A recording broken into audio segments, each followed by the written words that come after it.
Subscribe करू विजय entertainment channel के आ घंटी के निशान के जरूर दबाओ हमरा सबक वीडियो सबसे पहले देखबाक लेल।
सोलह बरस भेलै यौवन बहार के आ फागुन में मामा जी के लगा दे जोजर के और की आ उखड़ में फाल फूट कर समान ए कोई बचाओ चोरी चले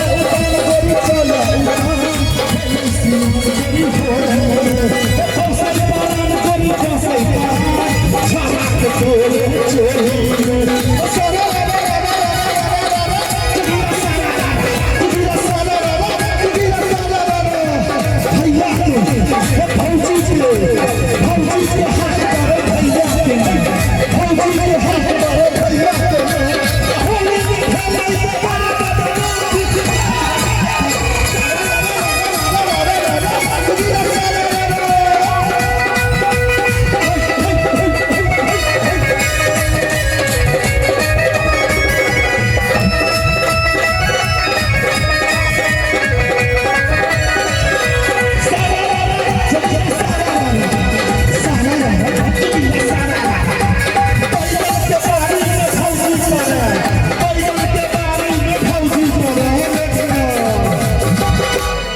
अरे बैगन के बारी में भौजी पड़े सब कभी ध्यान रखो।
आज न छोड़ेंगे बस हम छोड़ी, आज न छोड़ेंगे बस हम छोड़ी, हम होली,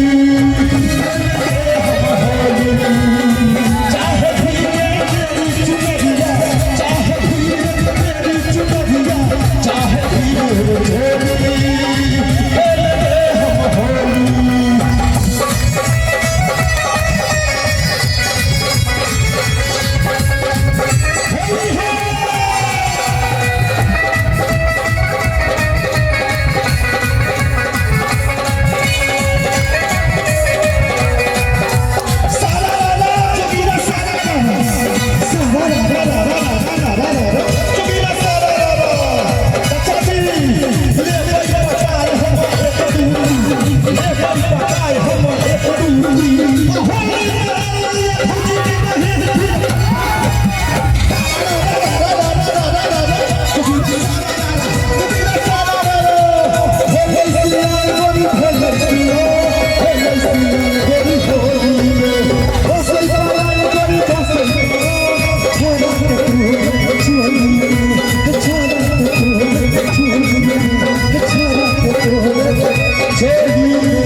सब्सक्राइब करू विजय एंटरटेनमेंट चैनल के आ घंटी के निशान के जरूर दबाओ हमरा सबक वीडियो सबसे पहले देखबाक लेल।